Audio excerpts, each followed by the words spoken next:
Hey guys, this is the start of what I might make into a little series where basically I make a video about each of the My Little Pony writers and talk about all of the episodes they've written. I'm just going to talk about one for the time being, and then we'll see where that takes us. So today we're going to talk about Cindy Morrow, who wrote the following episodes: Griffin the Brush-Off, Winter Wrap-Up, The Showstoppers, Owl's World That Ends Well, Sisterhood Social, Family Appreciation Day, Read It and Weep, and Hurricane Fluttershy. And I have concluded, upon consulting all the various writers in the episodes they wrote, that I think she probably is my favourite writer. So we're just going to talk about each of the episodes individually. So first of all, Griffin the Brush-Off.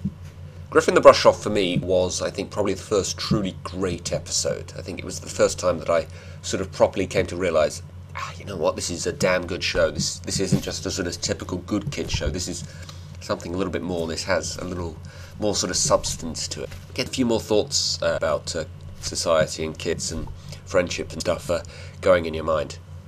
I mean, this episode really was something that is a very sort of part of, I think, childhood. It's that friend of a friend that sometimes comes into your life, and you know, you want to get along with them because they're friends with your friend, but at the same time you sort of hate the fact that they're there because they're maybe sort of blocking you from your friend. You know, you want to get along with them just because, you know, it would maybe sort of help you to better connect with your friend already existing, but at the same time you kind of don't want them in there because they're in the way. You know, three's a crowd, essentially. You know, one person can sometimes feel a bit left out, and so that is essentially Gilda here.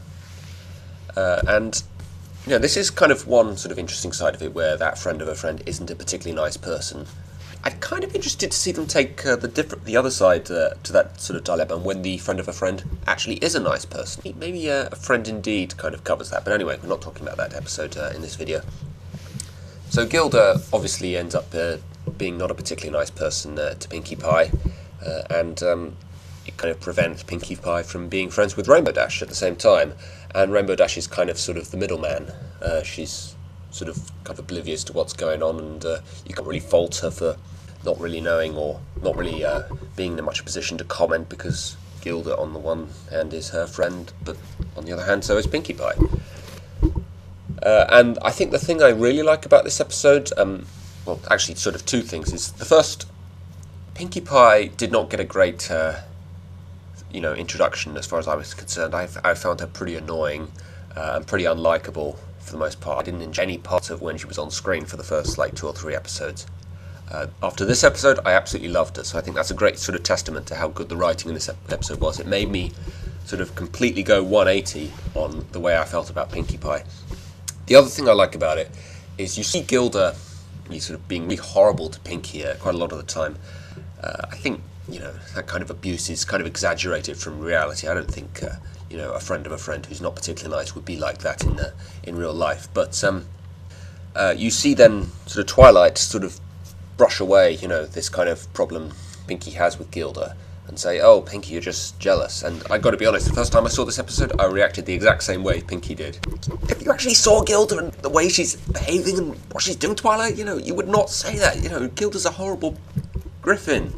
She's not nice at all. You know, it's not that Pinkie's jealous, and you completely side with Pinkie. So, you know, this is really why I really liked Pinkie after this episode. She's very much in the right. I don't get these accusations about being a Mary Sue. You know, if you watch this episode and you see Twilight get it completely wrong, you would not say that, you know.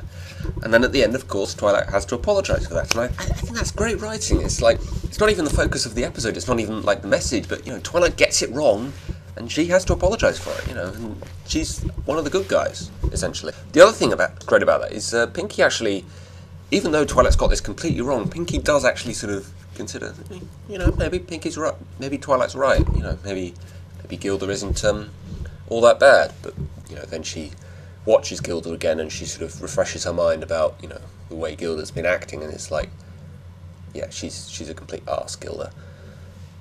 And another great thing is at the party, this is a thing you see quite a lot in My Little Pony. It's a great sort of element of the writing, is the way we are left in the dark about these traps that have been set up in the party. We assume the same thing Gilda assumes, that Pinkie has set them up, you know, just to be horrible. You know, it's basically, you know, eye for an eye, tooth for a tooth. You know, Gilda's been horrible to her, so now Pinky's being horrible to Gilda. But as it turns out, no. It was Remberdash who set them all off, and it wasn't specifically meant for Gilda. And I think that's great. I think we as the audience assume the same thing Gilda does, and then, you know, we find out at the same time Gilda does that, you know, she got it wrong. I'm like, we kind of learned a little bit from that. We sort of misjudged Pinky a little bit. We assumed the worst, essentially. So I think that's great writing, leaving the audience in the dark about things like that. So people criticise Mystery on the Friendship Express for the fact that we're not let into the mystery, the stuff that's happened there. That's actually what I really liked about it. But anyway, again, we're not talking about that episode, we're talking about Cindy Morrow's episodes. So yeah, Griffin the Brush-Off, great episode, absolutely loved it. Winter Wrap-Up. This was actually an episode I showed to my sister a few months ago as sort of an introduction to the show. Basically, the reason I chose it was because, you know, we see the whole cast in this all playing sort of relatively large roles.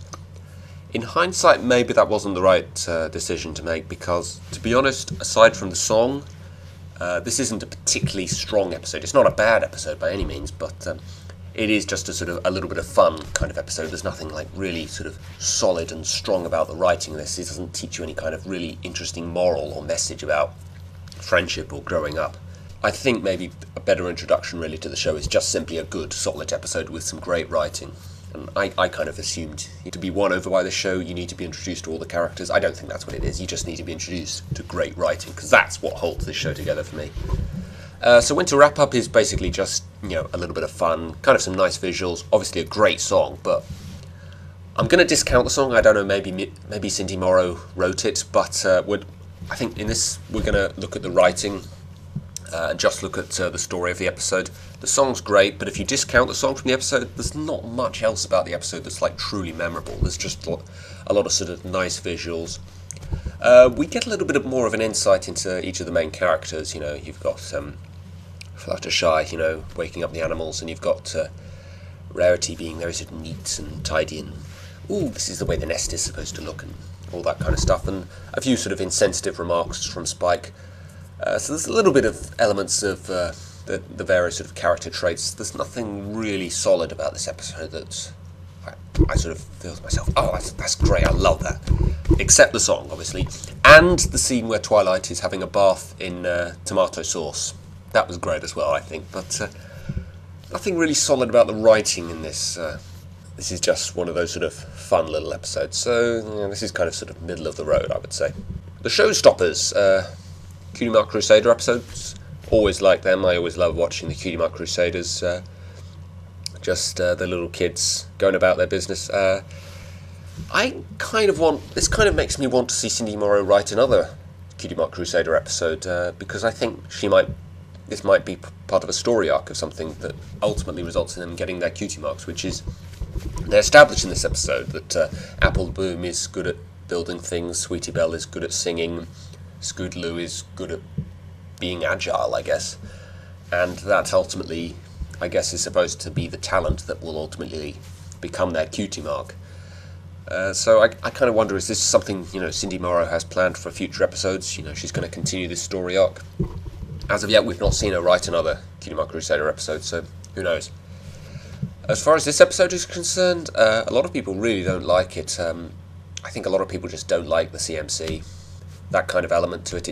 It is, you know, sort of for the first time the sort of true CMC, you know, together properly as friends. I mean, in Stairmaster, they're kind of shown to maybe not be particularly good friends. They just kind of hang out together a little bit. In this one, they're very much shown to be one sort of solid group that all kind of think together and do things together. And we see them help each other out as well. The song is obviously supposed to be bad, so you know, again, we're going to discount the song because it's not part of the writing. This is really, I think, probably just a good episode for a little bit of comedy here, you know, watching the CMC go about doing what they do. I just love watching them. I just think, you know, as a group, they're great characters, just to watch them interact with one another. Aside from that, there's nothing really real sort of great moral about it or anything like that. I don't really understand why they're given an award for Best Comedy Act. I don't quite understand what it was about that act that was funny, exactly. It was just kind of stupid, to be honest. But maybe that's the joke. Not sure what else to say about this episode. I love the bit where Scootaloo is hitting her head on the piano. That's quite good. That makes quite a good GIF. You know, just repeating that over and over. You know, giving herself a migraine essentially, or a headache. Again, it's just a sort of middle of the road kind of thing, I think. All's Well That Ends Well seems to be one that a lot of people really hate. I think maybe because, you know, it puts Spike in a bad light. And again, much like with Showstoppers, perhaps people just don't like Spike episodes. You know, he's not one of the main cast. They just don't like seeing episodes about him. But I really liked it, to be honest. In fact, I thought it was great just to see more of an insight into Spike and Twilight's relationship. It's the only episode to date, I think, which has really focused on that. I want to see some more of that. I want to see more development of Spike and Twilight's relationship, as I stated in an earlier video that I made. Again, it kind of puts Spike in a bad light, but I think, you know, that's just what Spike's like. You know, it's kind of like when a newborn child is born into the family, you're ultimately going to become jealous of it, even though it hasn't done anything yet. You know, you kind of see it as a threat, you know, to Twilight's motherhood, essentially. But also, at the same time, he sees it as a competitor to his job. So it's kind of sort of two elements. It's the sibling rivalry, and at the same time, it's that co-worker that has just been brought in, and you kind of think is going to try and take your job. So I kind of like that. The only sort of part of this that maybe puts Spike in a bit of a bad light is when he tries to frame Aloysius. That, I guess, is sort of going a bit too far. But they kind of make that kind of obvious that this is, you know, really sort of evil and wicked of Spike by actually literally just dressing him up in, you know, a sort of silent movie villain outfit, and him going around saying, "Ha ha, you know, I'm going to frame Aloysius, you know." And he gets his comeuppance because Twilight catches him. And it's kind of like Spike's stupidity. Again, it's what I love about this episode. It's just Spike being Spike, you know, acting kind of stupid. It's like Twilight catches him in the act. He uses an obviously toy mouse, and it really doesn't even make much sense when Aloysius has been with Twilight the whole time that he would have left a dead mouse on the floor while the two of them were out. But he still tries to go along with the plan. He's still like, "Oh, look, Aloysius has killed this mouse, you know. I'll eat mice. Let's punish him." It's like pathetic sort of attempt to frame him. You know, it's like, that's what I like about it. You know, it's put Spike in a bad light, but they make it obvious that it's not good of Spike to do this, and he gets his comeuppance afterwards. So yeah, I think that's some good writing there. Other people say they don't like the way Spike runs away. I suppose maybe they think that's a bit cliched, a bit of a cliched thing to do when a child falls out with their parental figure. They always say "I'm leaving home, I'm running away." And of course, Spike actually does run away, which is not something you see in kid shows very much. So, I don't know, you know, I thought that was quite good as well. I would like to have seen Twilight's reaction to discovering that Spike had run away. Because, you know, she does seem kind of sort of panicky and worried, you know, when they reunite. You know, she's like, "Why you run away?" So I would have liked to have seen her initial reaction to that, see if she's like genuinely horrified, and, you know, does she get really upset or anything. So kind of like Showstoppers, this kind of intrigues me a little bit. I want to see a bit more of this kind of story arc of Twilight and Spike's relationship. As an episode on its own, I thought it was pretty good. Yeah, some good solid writing.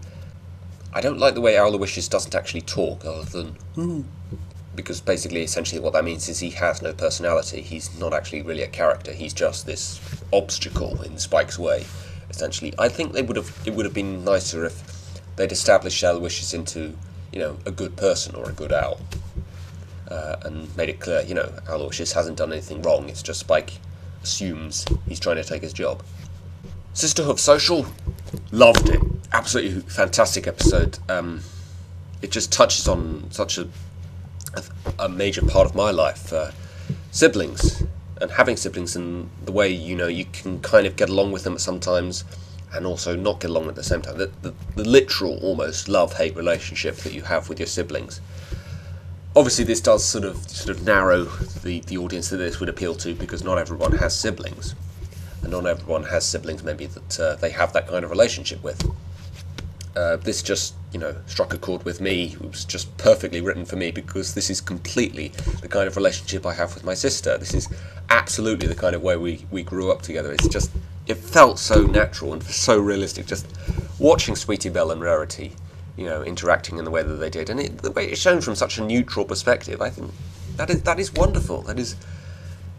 Somebody commented in a video a while back, you know, after Sweetie Belle has cleaned up Rarity's room, and she does a great job of it as well. You see how much of a mess it is, and what a great job she does cleaning it up. And Rarity just, what have you done? This is terrible. You really sympathise with Sweetie Belle. She's like, I thought it would make you happy. It's wonderful the way that she delivers that line. She has done a great job, and Rarity just rejects it completely.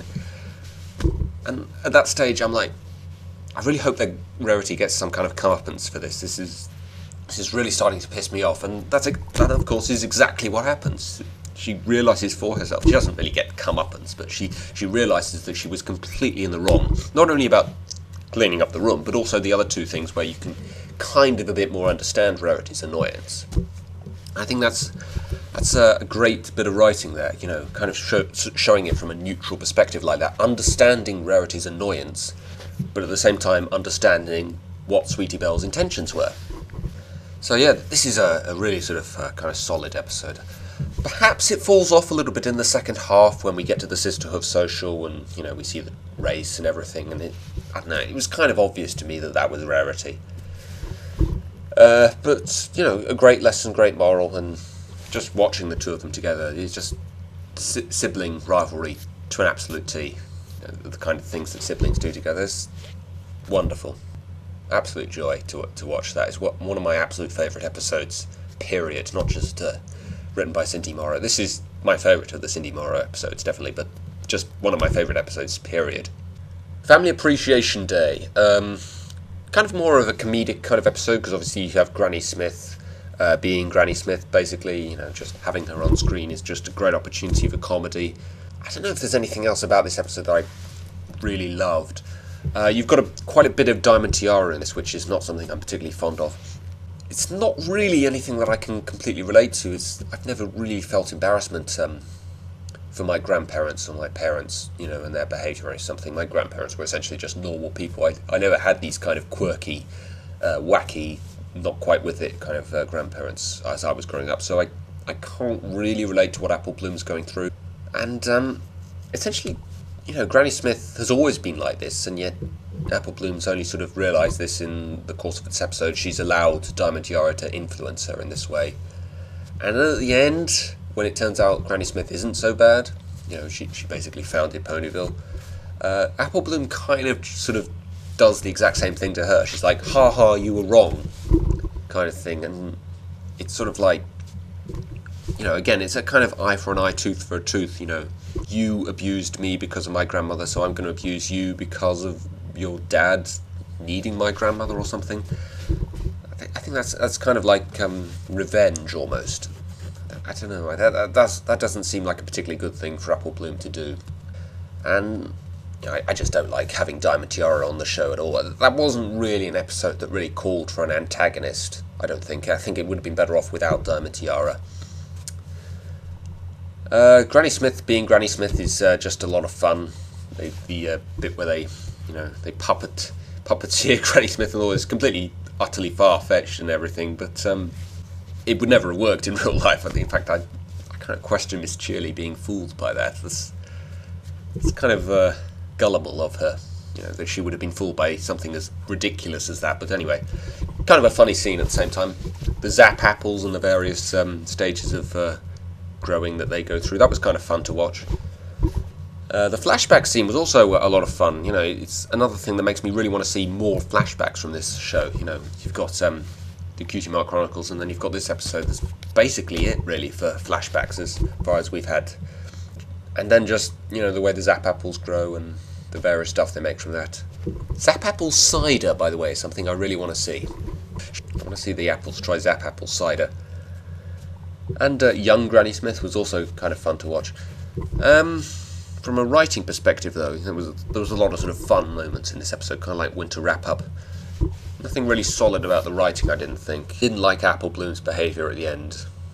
I like Granny Smith's behaviour, and I like I like seeing Apple Bloom and Granny Smith dressed up as bunnies. It's kind of fun. but I think it would have benefited from not having Diamond Tiara in it. Read it and weep. Ooh, it's kind of a tricky one. I like the Daring Do section of this. I like the sort of story within the story of Daring Do.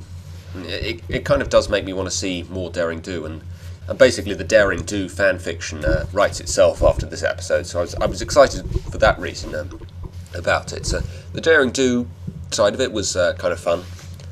As far as the main plot to this episode was concerned, it's kind of just sort of okay, I would say.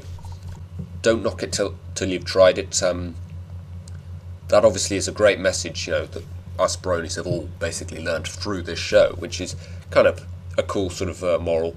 I did hear somebody after season 2 was over make a very good point, which is that lesson was probably better taught in a later episode, Dragon Quest, you know, with the dragons in that essentially being anti-bronies, saying, oh, ponies, they're such pussies and, you know, they're wimps and everything, and eventually Spike figures out, you know what, I'm proud to be a pony. You know, and us bronies can sort of say the same thing, we're proud to be bronies. So, I don't know, maybe Dragon Quest teaches that moral a bit better.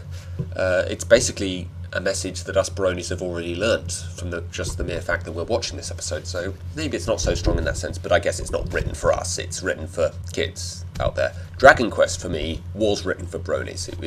It was entirely an episode for us. But anyway, we're not talking about Dragon Quest, we're talking about Read It and Weep. I didn't like the way Rainbow Dash just assumes that her friends will laugh at her and hate her and think less of her because she reads. Especially when you consider the fact that they are the one that suggested she read in the first place. I don't get that. I talked about this at length in a previous video I made. I don't understand why she has such a big issue with that she would actually resort to dressing up as a ninja and stealing the book from the hospital, as opposed to just going to Twilight and asking to borrow the book. I mean, she's known Twilight for quite a while now. Does she really honestly think Twilight's going to have a problem with that? But I suppose, you know, a lot of people have told me that, you know, this is just the way people are. Sometimes they have irrational fears, they have too much sensitivity to peer pressure and what people think of them, even their friends. But they're the ones that suggested she read in the first place. I don't know, I just can't get my head around that. That's a rather weak bit of writing, I think, there. There's a lot of sort of a great, sort of more comedic moments. The barking pony, the villain in Daring Do, having Pinkie Pie's voice. This is another one without Spike, which kind of annoys me. It's another one of those episodes where all of the main 6 play fairly large roles, and yet Spike is absent. I think Cindy Morrow's episodes, I think that's the only Cindy Morrow episode where that's the case. In fact, is this the only Cindy Morrow episode where Spike doesn't appear? No, it's possible that this is the only one. But anyway, so this does kind of put Rainbow Dash in a bad light. In fact, she doesn't write Rainbow Dash particularly well, now that I think about it.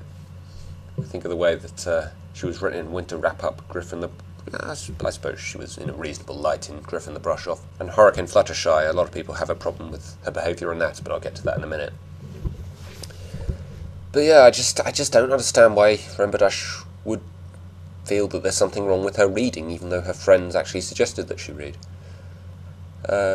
Another thing that's kind of been in debate is the scene where Rainbow Dash is bouncing the ball against the wall. I've heard some people say that that's a reference to The Shining, because apparently, I guess, you know, the scene where Jack is throwing the ball against the wall. But it hits the floor and then hits the wall, and then she comes back and catches it, whereas Jack's just throwing it simply against the wall. That, to me, seemed pretty obviously to be a reference to The Great Escape. Why do people assume it's a reference to The Shining?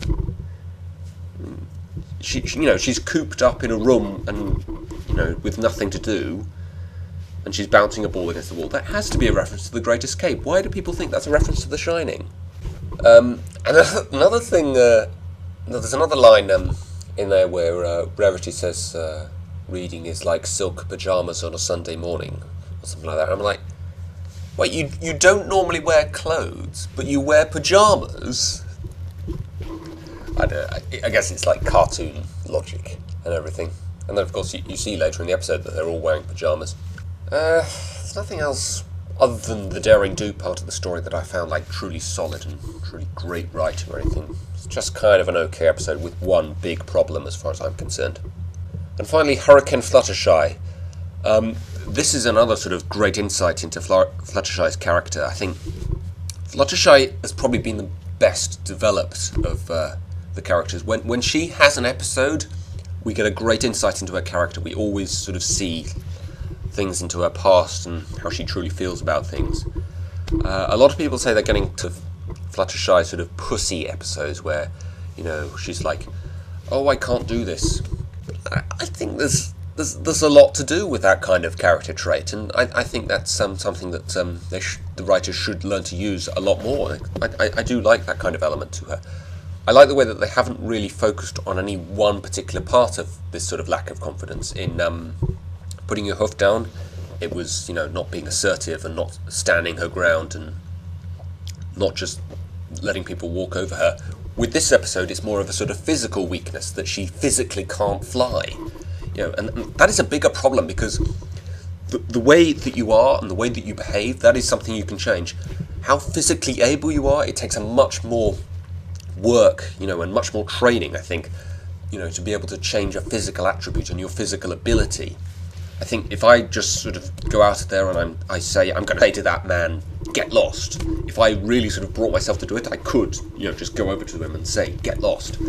But I can't just simply say, I'm going to beat Usain Bolt at 100 meters and do it. You know, it's just not possible physically. So having physical weakness is a much bigger problem, because it takes a lot more effort to actually be able to change something like that. And I can completely relate to this as someone who plays sport quite a lot. You know, Full Weather Friends explores this a little bit, but I think I like this episode a lot more because it explores, you know, the kind of difficulties you go through if maybe you're not particularly good at sport. Obviously, it's not a sport that they're playing here, but it's kind of that kind of element to it, that competitive kind of nature. And the thing I really liked about this is the way that Fluttershy registers 0.5 wing power. What is wing power, by the way? They never actually explain what exactly it is and what it means. But anyway, obviously that's not good. And I love Spike's line, 0.5? Isn't that like less than 1? It's like, they're all trying to humour Fluttershy for a while, and then Spike just comes in and tells the truth. Love those bits from Spike, that's brilliant. And then she goes off and does that sort of rocky montage of training to be better. And then she comes back and she registers something like 2.5, which when you look at it compared to 0.5 is a big improvement. It's 5 times as good as it was before, but Fluttershy just doesn't see that. All she sees is it's still nowhere near as good as everyone else, and that is exactly what the kind of thing people go through. They're all like, oh well, I've got better but I'm still not the best, and I just want to be the best, and I'm impatient, and I just impatiently want to be the best now, and I want to be as good as everyone else, but I don't want to have to put the effort in to work any harder. It's like when you're trying to lose weight as well. You're like, oh, I've gone on a diet for 2 weeks, and I'm like, oh god, it was so much hell, you know, I hope it's been worth it. And you've lost like 2 pounds, and like, that's it, oh, it's not worth it, I'm not going to do it anymore. It's just what people see, that they don't see the improvement. All they see is, with all that effort that they've gone to, it's not enough, they're not satisfied, so they just think they should just give up because of that. I think that's a brilliant sort of element to teach kids. That is brilliant writing, I love that. A lot of people have a problem with the way Rainbow Dash behaves in this episode, and like I said before, Cindy Morrow doesn't put Rainbow Dash in a particularly good light in the episode she's written. I never really had a problem with it. I think, you know, it was just sort of naturally that Rainbow Dash is a better flyer than Fluttershy. She can't really do anything to change that, and she's nothing but supportive for the most part to get Fluttershy to try harder and, you know, try to force her into doing what she can. I don't think, you know, she's trying to force her into a position that Fluttershy doesn't want to be in. She's forcing her into a position that Fluttershy needs to be in. You know, it's no good her just sitting on her arse and not doing anything. She has to try, and she has to sort of be there for her to make her try. And I never really had a problem with the way Rainbow Dash was trying to sort of force her into it. I'm trying to think of anything else about this episode. I like the sort of 1950s kind of film that they show at the beginning to explain wing power and how it works and everything. That was quite good. Obviously the sequence at the end where they're making that tornado, that was obviously a sort of great sort of sequence of action and everything. I don't know if there's any real payoff to, you know, are we supposed to believe that, you know, Fluttershy made the difference, even though I actually do like the way that her wing power never gets above like 3 or 4 or something, or whatever it was. You know, the predictable cliche kids show thing to do would have been to her to unrealistically have like 10 wing power or 15 wing power or something ridiculous. Like, that would not happen in reality. She would never be able to get up to that kind of standard. So I like the way that doesn't happen. She only ever gets to like 3 or 4 wing power. I do like that. The way they write Fluttershy, the way Cindy Morrow writes Fluttershy in this episode is brilliant. I think that's a fantastic kind of way to write that sort of competitive nature and not thinking you're good enough kind of thing. I don't really have a problem with the way Rainbow Dash behaves in this episode, so I don't know, maybe one of the weaknesses of Cindy Morrow's writing is the way she writes Rainbow Dash, if she has a weakness perhaps. But yeah, solid episode I thought. So overall, Griffin the Brush-Off, Owl's World That Ends Well, Sisterhood Social, and Hurricane Fluttershy were all really solid, good, well-written episodes. Winter Wrap-Up, Family Appreciation Day were both pretty good. Showstoppers and Read and Weep had their moments, but they're not like particularly personal favourites of mine, not episodes I watch over and over and over. Don't really have enough going for them, really. But yeah, overall, there's no Cindy Morrow episodes that I dislike. I'm trying to think if I can see any kind of common theme in her writing, other than maybe she never puts Rainbow Dash in a particularly good light. I don't know, she seems to be like right across the spectrum. I mean, we have the great song Winter Wrap-Up. I don't know if Cindy Morrow wrote that or not. We have like things like friendship rivalry, we have sibling rivalry. In fact, we have 2 episodes of sibling rivalry. Owl's World That Ends Well and Sisterhood Social. Sisterhood Social sort of more sort of obviously. You have peer pressure, Read It and Weep, and Family Appreciation Day, and a little bit Hurricane Fluttershy. The characters that have been focused on is sort of right across the spectrum. We've got Pinkie Pie in Griffin the Brush-Off, Twilight in Winter Wrap-Up, CMC in Showstoppers, Spike in Owl's World That Ends Well, Rarity and Sweetie Belle in Sisterhood Social, Apple Bloom in Family Appreciation Day, Rainbow Dash in Read It and Weep, and Fluttershy and Hurricane Fluttershy. The only one of the main cast she hasn't done an episode on yet is Applejack. So yeah, it's a very sort of versatile kind of writer. Perhaps rivalry and peer pressure seem to be the main elements of her writing that I can see. But yeah, there's definitely like 3 like really solid, well-written episodes in there. Griffin the Brush-Off, Sisterhood Social, and Hurricane Fluttershy. I actually didn't like Hurricane Fluttershy that much the first time I saw it. I think watching it again, and maybe a third time, I think, I'm starting to realise that is a really well-written episode, that. Whatever people have to say about Rainbow Dash's behaviour in that one. But yeah, I think she probably is my favourite writer, and she's also a very versatile writer. Do an episode about Applejack, Cindy. I'd love to see that. And maybe a Scootaloo episode, because none of the writers have written about Scootaloo yet, so that's something I really want to see from Season 3. But yeah, let me know what you guys think of this kind of idea of just talking about the writers. And I may do another one about another writer. Probably M.A. Larson would be the next one I'd do. So, okay, Cindy Morrow. Great writer, probably my favourite. See you guys soon. Bye.